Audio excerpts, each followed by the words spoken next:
एक सर्प ने बताया कि किस चीज का दान करने से आने वाली मृत्यु को भी टाला जा सकता है। नीति शास्त्रों में कहा गया है कि जीवन और मरण इस संसार का शाश्वत सत्य है। जिसने इस धरती पे जन्म लिया है उसका मरना एक न एक दिन निश्चित है। इस मृत्यु से कोई भी नहीं बच सकता, चाहे कोई वीर पुरुष हो या फिर कोई कायर हो या फिर कोई दुर्बल व्यक्ति हो या कोई सबल हो।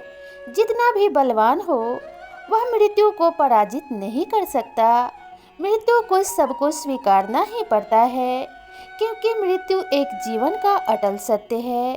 इसे ना तो टाला जा सकता है और ना ही मृत्यु के समय को एक पल घटाया या फिर बढ़ाया जा सकता है। तो दोस्तों, आज की कहानी बड़ी ही रोचक होने वाली है, तो आप सभी मित्रों से निवेदन है कि इस कहानी को पूरा ज़रूर सुनिएगा।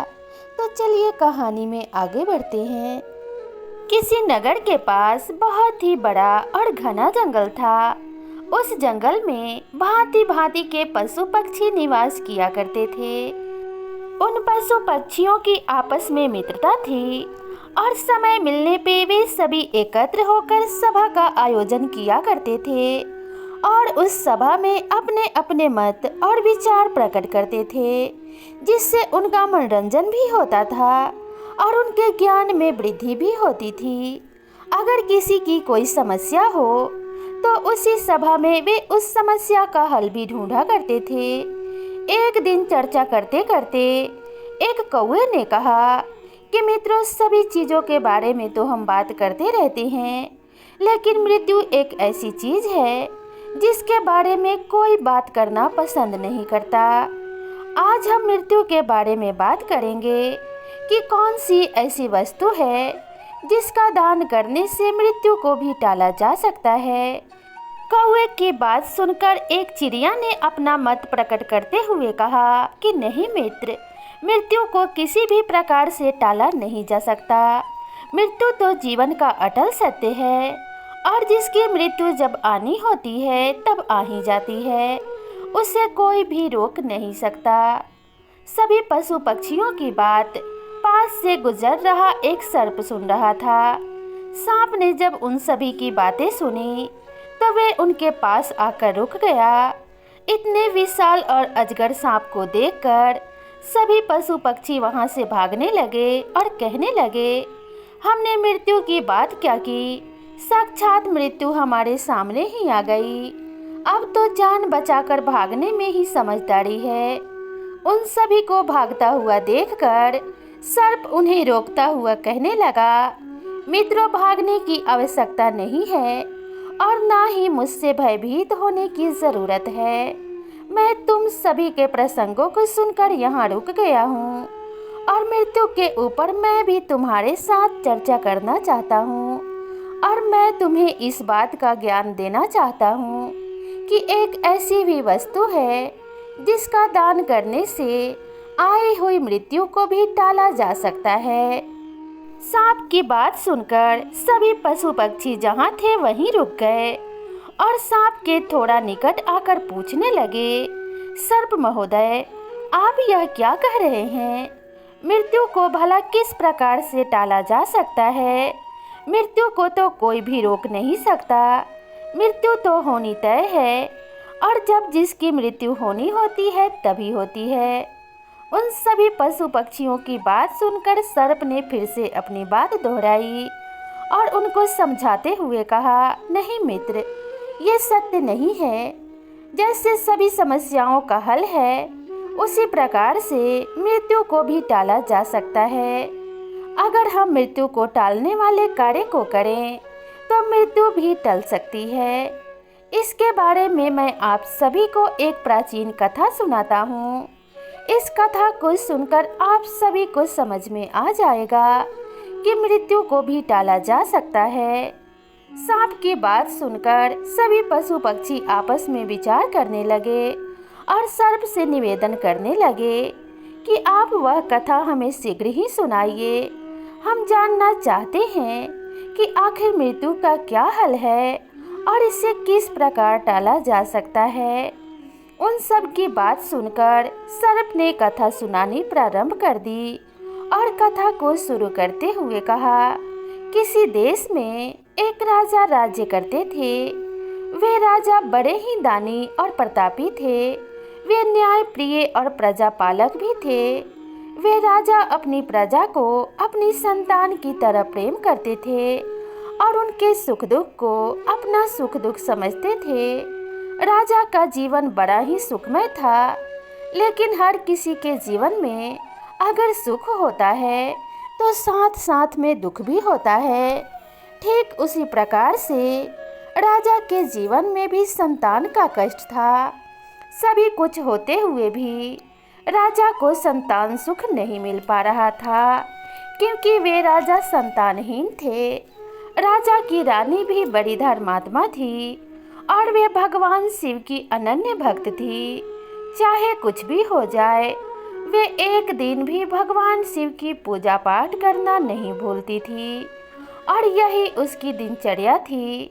राजा और रानी दोनों मिलकर सुबह में भगवान शिव की पूजा और आराधना करते और संध्या वेला में शिव मंदिर जाकर घी का दीपक जलाया करते थे। इसी तरीके से वे दोनों रोज अपनी सूनी गोद भरने के लिए भगवान शिव से प्रार्थना किया करते थे। उनके नित्य की पूजा पाठ से माता पार्वती प्रसन्न हो जाती हैं और भगवान शिव से प्रार्थना करने लगती हैं कि हे प्रभु, ये राजा रानी आपके अनन्य भक्त हैं और रोज आपकी पूजा और आराधना किया करते हैं। इनके जीवन में संतान का दुख है, इन्हें संतान नहीं है, जिसके कारण ये लोग दुखी रहते हैं। आप इन्हें संतान प्रदान कर दीजिए। माता पार्वती की बात सुनकर भगवान शिव कहते हैं, हे देवी, यह संसार तो एक कर्म क्षेत्र है। मनुष्य जैसे कर्म करता है उसे या तो इस जन्म में या फिर अगले जन्म में अपने कर्मों का फल भोगना ही पड़ता है।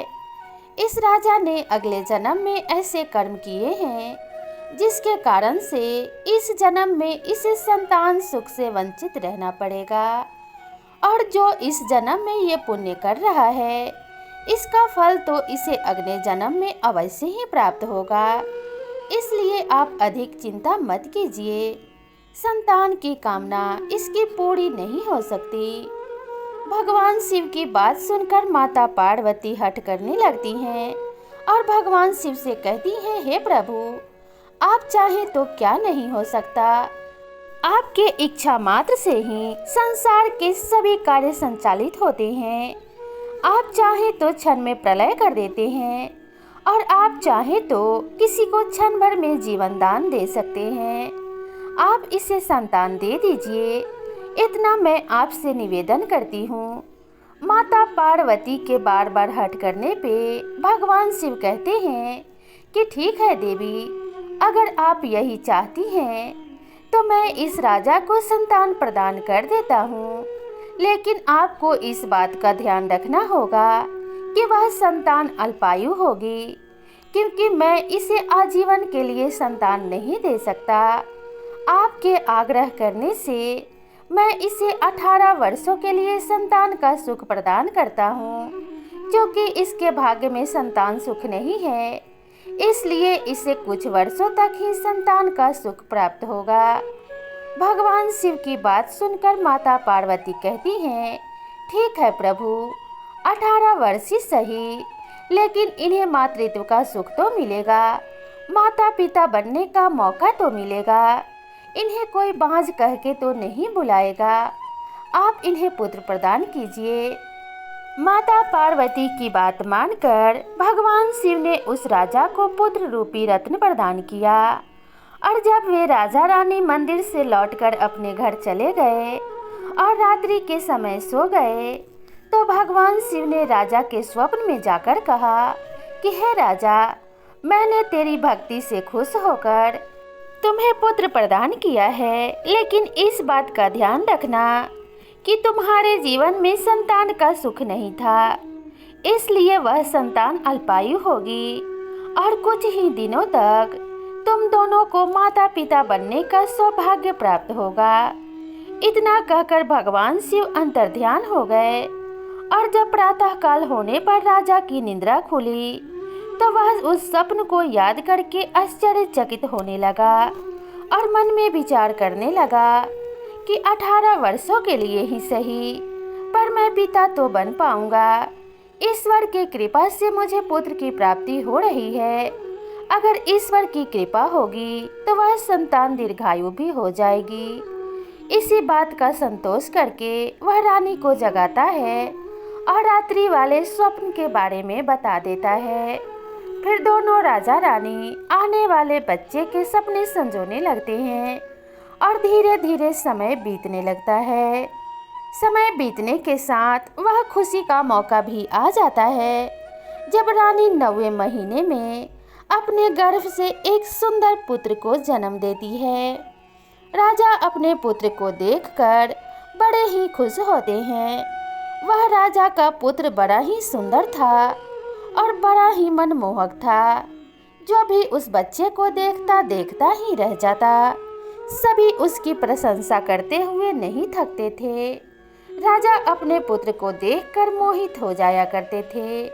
घंटों उसके साथ खेला करते, घंटों उसे निहारते रहते। रानी भी अपने पुत्र को मंत्रमुग्ध होकर देखा करती थी। इसी तरीके से राजा रानी का समय बीतने लगा। राजा ने ज्योतिषाचार्य को बुलाकर अपने बच्चे का नामकरण संस्कार करवाया। ज्योतिषाचार्य ने उस बच्चे का नाम राजकुमार आयुष्मान रखा। राजकुमार आयुष्मान दिन प्रतिदिन अपने माता पिता के घर में बढ़ने लगा और जब वह बालक 5 वर्ष का हो गया तो राजा ने उसे गुरुकुल में शिक्षा ग्रहण करने के लिए भेज दिया। धीरे धीरे समय व्यतीत होने पे वह बालक 12 वर्ष का हो गया और जैसे ही उसकी शिक्षा पूरी हुई वह अपने माता पिता के पास लौट आया। माता पिता अपने पुत्र को युवा होते देखकर बड़े प्रसन्न हुए और उसकी सुंदरता में 4 चांद लग चुकी थी। युवा होने के साथ साथ राजा का वह पुत्र और भी ज़्यादा सुंदर और आकर्षक नौजवान बन गया था। राजा अपने पुत्र को देखकर जितना प्रसन्न हुआ करते थे उतना ही इस बात से दुखी रहते थे कि उनका पुत्र अल्पायु है और शीघ्र ही उनसे दूर हो जाएगा। राजा ने सोचा कि मैंने पुत्र का सुख तो भोग लिया लेकिन मेरे पुत्र ने पत्नी और गृहस्थ आश्रम का सुख नहीं भोगा, इसलिए शीघ्र ही मुझे अपने पुत्र का विवाह कर देना चाहिए ताकि मैं बहू और अपने पोता पोती को भी देख सकूं। ऐसा मन में विचार करते हुए राजा अपने पुत्र के लिए सुंदर वधू तलाश करने लगे। चारों तरफ से राजा के बेटे के लिए रिश्ते आने लगे और राजा ने एक सुंदर राजकुमारी देखकर अपने बेटे का रिश्ता तय कर दिया। बड़े ही धूमधाम और जोरों शोरों से पूरे हर्षो उल्लास के साथ राजकुमार आयुष्मान का विवाह उस राजकुमारी के साथ हो गया। राजकुमार आयुष्मान के माता पिता अपने पुत्र के विवाह से बड़े ही संतुष्ट थे और अपनी सुंदर पुत्र वधू को देखकर बड़े ही हर्षित हुआ करते थे। अब राजा की पुत्र वधू भी उनके घर में आ गई। अब दोनों राजा रानी इस बात के सपने संजोने लगे कि जल्दी ही उनका पोता पोती होगा और वे उनके साथ खेलेंगे। राजकुमार आयुष्मान अपने पत्नी के साथ सुखपूर्वक रहने लगे। धीरे धीरे समय व्यतीत होने लगा। एक दिन की बात है कि राजकुमार आयुष्मान की जो पत्नी थी वह सुबह 4 बजे उठ जाया करती थी। वह भगवान विष्णु की अनन्य भक्त थी। वह प्रातः काल उठकर नित्य क्रिया से निवृत्त होकर स्नान आदि करके माता लक्ष्मी और भगवान विष्णु का पूजन किया करती थी। एक दिन जब रात्रि में वह सो रही थी तो उसने सपने में ये देखा कि वह विधवा हो गई है और उसके पति को लोग अर्थी पे लेकर जा रहे हैं। इस सपने से वह बहुत ही ज़्यादा विचलित हो गई और अपने पति की इस स्थिति को जानने के लिए वह महल से निकलकर प्रातःकाल जंगलों की तरफ जाने लगी। वह इस बात को जानती थी कि जंगलों में सिद्ध महात्मा वास करते हैं अगर कोई ऐसा साधु महात्मा उसे मिल जाए जिससे वह अपने पति का भविष्य पता कर सके तो वह इस समस्या के बारे में जान पाएगी। चलते चलते वह जंगलों में भटकने लगी, लेकिन उसे कोई भी ऐसा साधु महात्मा नहीं मिला जिससे वह अपने पति के बारे में पूछ सके। भटकते भटकते सुबह से दोपहर हो गई। भूख प्यास के कारण उसका मुंह सूख गया और वह लड़खड़ाने लगी। माता लक्ष्मी और भगवान विष्णु को उस पे दया आ गई और भगवान विष्णु ने अपने भक्त की सहायता के लिए साधु का वेश धारण कर लिया। साधु का वेश धारण करने के बाद भगवान विष्णु उसी जंगल में आ गए और उस कन्या के पास आकर कहने लगे, हे देवी, इस भयानक जंगल में तुम क्यों भटक रही हो? आखिर इसका क्या कारण है? इस जंगल में हिंसक पशु वास करते हैं, तुम्हारे प्राणों को खतरा हो सकता है, इसलिए यहाँ से चली जाओ। साधु महात्मा की बात सुनकर राजकुमार की पत्नी ने साधु की तरफ देखा और साधु को देखकर उनके चरणों में झुककर प्रणाम करते हुए कहा, हे महात्मा, मैं आप ही की तलाश में सुबह से भटक रही हूँ। आज सोते हुए मैंने बहुत बुरा स्वप्न देखा है। मैंने देखा है कि एक सर्प ने मेरे पति को काट लिया है और उनके प्राण चले गए हैं और मैं विधवा हो गई हूँ। इस सपने में क्या सच्चाई है? कृपया करके आप मुझे बताइए, क्या ये सिर्फ एक सपना है या फिर सच होने वाला है? आप तो सिद्ध महात्मा हैं और महात्मा तो त्रिकालदर्शी होते हैं। आप ही इस बात से पर्दा उठा सकते हैं। राजकुमार आयुष्मान की पत्नी की बात सुनकर वे साधु महात्मा कहने लगे, हे देवी, भविष्य में जो होने वाला है उसका चर्चा किसी को भी नहीं करना चाहिए, वरना वर्तमान का सुख भी समाप्त हो जाता है। जो भाग्य में लिखा होता है उसे कोई भी टाल नहीं सकता, इसलिए आप व्यर्थ चिंतित मत होइए और अपने घर लौट जाइए। साधु महात्मा की बात सुनकर आयुष्मान की पत्नी कहने लगी, हे महाराज, आप मेरे बातों को मत टालिए। आपसे मैं बहुत ही सविनय आग्रह करती हूँ कि कृपया करके आप मेरे प्रश्नों के उत्तर दे दीजिए। अगर मैंने सच्चे मन से पतिव्रता धर्म का पालन किया है और अगर मैं सती सावित्री हूँ तो आप मेरे प्रश्नों का उत्तर अवश्य देंगे और मुझे पूरा विश्वास है कि मैं अपने पति के ऊपर आने वाले खतरे को टाल पाऊंगी। राजकुमार आयुष्मान की पत्नी के ऐसे वचन सुनकर और उसका अटल विश्वास देखकर भगवान विष्णु प्रसन्न हुए और उससे कहने लगे कि हे पुत्री, अगर तुम्हारा इतना अटल विश्वास है तो तुम अवश्य ही अपने पति के प्राणों को लौटा लाओगी। सुनो, मैं तुमसे सच्चाई बताता हूँ। तुम्हारे पति की आयु 1 दिन शेष बची है। कल सुबह 10 बजे एक सर्प के काटने से तुम्हारे पति की मृत्यु हो जाएगी, इसलिए जो भी शेष समय बचा है उसे व्यर्थ मत गंवाओ। अपने घर लौट जाओ और अपने पति के साथ बाकी का बचा हुआ समय व्यतीत करो। साधु महात्मा की बात सुनकर उस रानी के पैरों तले जमीन खिसक गई और वह रोते बिलाप करते हुए साधु महात्मा को प्रणाम करके अपने घर लौट गई। जब वह अपने घर पहुंची तो राजकुमार आयुष्मान बैठे हुए उसी की प्रतीक्षा कर रहे थे।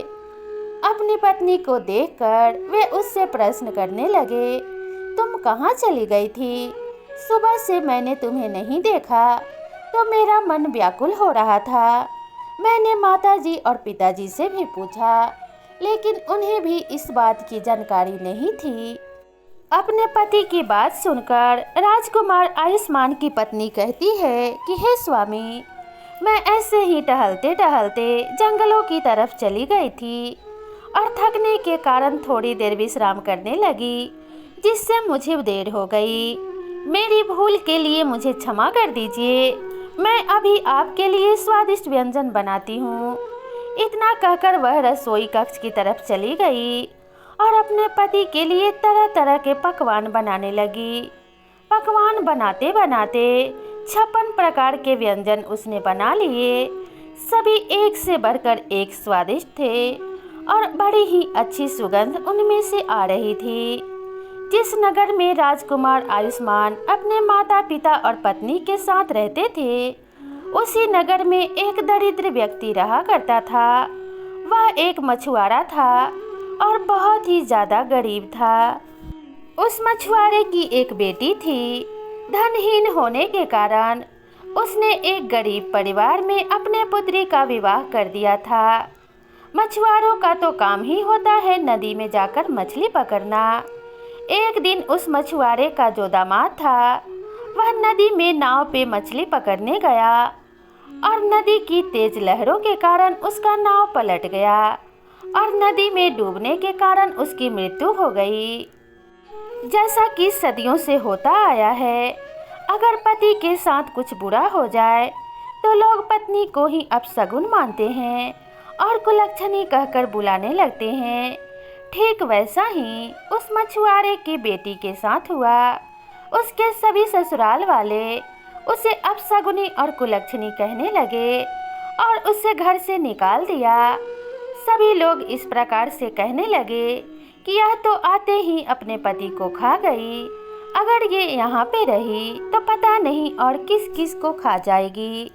इस प्रकार के वचन कहकर उस मछुआरे की बेटी को धक्के मार के घर से बाहर निकाल दिया। उस समय वह मछुआरे की बेटी गर्भवती थी। पेट में बच्चे को लेकर भटकते भटकते वह अपने पिता के घर लौट आई।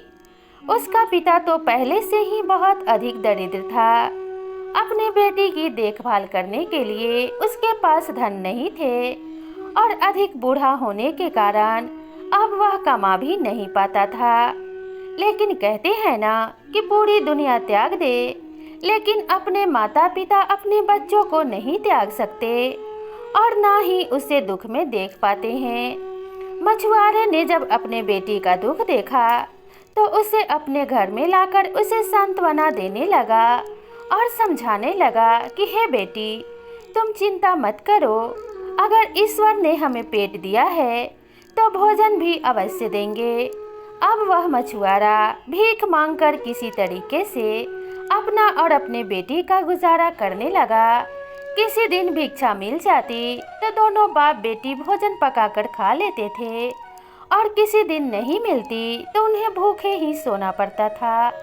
धीरे धीरे समय बीतने पे उस गर्भवती लड़की का 9वां महीना चलने लगा और 9वें महीने में उसने एक पुत्री को जन्म दिया। कहते हैं कि जो स्त्री प्रसव पीड़ा से निवृत्त होती है उससे बड़े ही जोरों की भूख लगती है और वह लड़की तो कई दिनों से भूखी थी। भूख के कारण वह छटपटाने लगी और अपने पिता से कहने लगी, हे पिताजी, मुझे बड़े जोरों की भूख लगी है, मुझे कुछ खाने को लाकर दे दो। अगर मुझे अन्न नहीं मिला तो मैं इस लड़की को पकाकर खा जाऊंगी, नहीं तो अपने प्राण त्याग दूंगी, क्योंकि अब मुझसे भूख की पीड़ा सहन नहीं होती। अपने बेटी की बात सुनकर वह पिता कहने लगा कि हे पुत्री, ऐसे अपशब्द मत कहो। अगर माता पिता ही अपने संतान के प्राण लेंगे तो इस दुनिया में कौन किसका सहारा होगा। मैं अभी तुम्हारे लिए भोजन का प्रबंध करता हूँ। इतना कहकर वह मछुआरा नगर में भोजन मांगने के लिए निकल पड़ा। कई घरों में घूमने के बाद भी उसे भोजन प्राप्त नहीं हुआ। घूमते घूमते वह उसी राजा के महल के सामने जा पहुंचा, जहां राजकुमार आयुष्मान अपने माता पिता और पत्नी के साथ रहा करते थे। राजकुमार आयुष्मान की जीवन अवधि समाप्त हो चुकी थी और मृत्यु का समय 10 बजे का था और 9 बज चुके थे। तब यमराज के आदेश से यम के दूत उस घर में उपस्थित हो गए थे और वे सभी एक सर्प से आग्रह करने लगे कि तुम इस राजकुमार को डस लो, क्योंकि इसकी मृत्यु एक नाग के डसने से होना तय है और इसके भाग्य में यही लिखा है कि इसकी एक सर्प के काटने से ही मृत्यु होगी।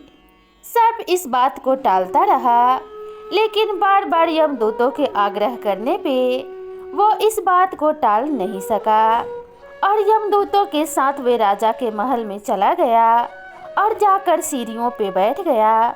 राजकुमार आयुष्मान की पत्नी इन सभी दृश्यों को देख रही थी और बने हुए व्यंजन को मन ही मन विचार कर रही थी कि जल्दी से मेरे पति उठकर आए और मैं उन्हें भोजन करा दूं। पता नहीं यह सर्प कब मेरे पति को डस ले और उनके प्राण चले जाए। जल्दी जल्दी समय बीतता जा रहा था और राजकुमार की पत्नी की बेचैनी बढ़ती जा रही थी, क्योंकि राजकुमार को इस बात का पता नहीं था कि क्षण भर में ही उसकी मृत्यु होने वाली है। जब मौत का समय काफ़ी नज़दीक आ गया तो राजकुमार की पत्नी ने सोचा कि अपने पति के पास जाकर ही उन्हें भोजन के लिए बुला लाती हूँ। इतने में ही वह मछुआरा बाहर से आवाज़ देने लगा, कोई है, इस दुखियारे की मदद करो, मेरी पुत्री कई दिनों से भूखी है। उसने एक कन्या को जन्म दिया है और प्रसव की पीड़ा से मुक्त होने पर उसकी भूख और अधिक तीव्र हो गई है। मुझे थोड़ा भोजन प्रदान करो, मेरी पुत्री की दुआएं तुम्हें लगेगी और मेरी दुआएं भी तुम्हें लग जाएगी। मछुआरे की जब ऐसी बातें राजकुमार की पत्नी ने सुनी तो वह सारे भोजन और व्यंजन का थाल लेकर दरवाजे पर पहुंची और मन में विचार करने लगी कि मेरे पति तो अब भोजन नहीं कर पाएंगे, चलो किसी की तो आत्मा इस भोजन से तृप्त हो सकेगी और शायद उसके दिल से निकली दुआएं मेरी सुहाग की रक्षा कर पाए। ऐसा मन में विचार करके उसने सभी व्यंजनों में से उस मछुआरे को दे दिया और उससे प्रार्थना करने लगी कि हे बाबा, मेरे सुहाग के लिए दुआ करना, मेरे सुहाग पे कोई संकट ना आए। वह मछुआरा भोजन लेकर शीघ्र ही अपने घर पहुंच गया और उसने सभी व्यंजन अपने पुत्री के सामने परोस दिए। जैसे ही उसकी पुत्री ने भोजन का सुगंध सूंघा तो उसकी भूख और अधिक तीव्र हो गई और जैसे ही उसने पहला निवाला मुंह में डाला, उसकी तड़पती हुई आत्मा तृप्त हुई और उसके मुंह से दुआ निकली, जिसने भी यह भोजन मेरे लिए दिया है उसका सुहाग अमर रहे, उसके सुहाग पे कभी कोई संकट ना आए, वह सौभाग्यवती और पुत्रवती रहे। जैसे ही मछुआरे की बेटी के मुख से ऐसा वचन निकला, वह सर्प एकदम धूमिल हो गया और धीरे धीरे चलने लगा। सर्प का विष उसी के ऊपर मादक असर करने लगा। सभी यमदूत इस बात को देखकर हैरान हो गए और सर्प से कहने लगे, मृत्यु का समय पूरा हो गया है, जल्दी से जाओ और राजकुमार को डस लो।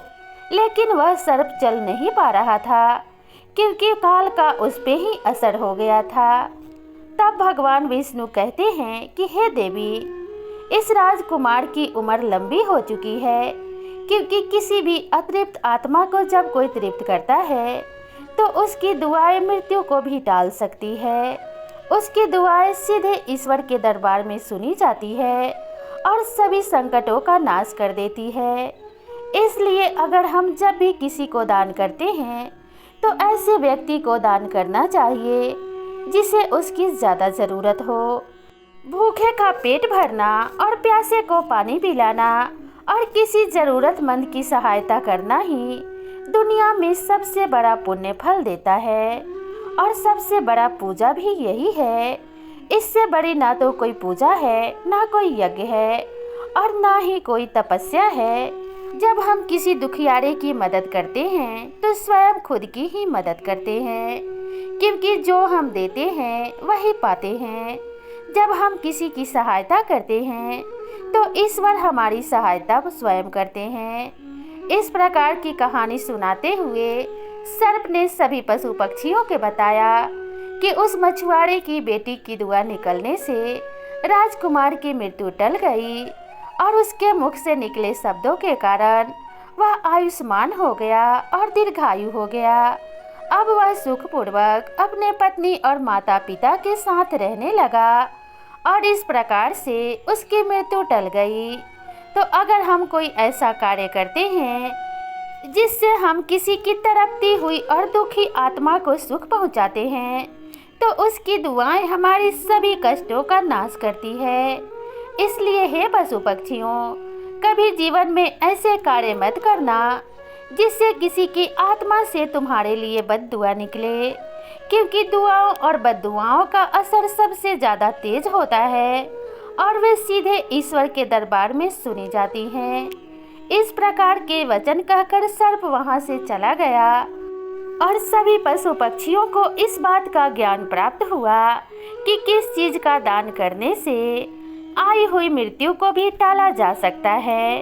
तो दोस्तों, आप सभी को यह कहानी कैसी लगी कृपया कमेंट करके ज़रूर बताइएगा। और अगर आप मेरे चैनल पे नए हैं तो चैनल को सब्सक्राइब करके बेल नोटिफिकेशन को भी ऑल पर सेट कर लीजिएगा, ताकि जब भी मैं कोई नई वीडियो डालूं तो उसका नोटिफिकेशन सबसे पहले आपके पास पहुंचे।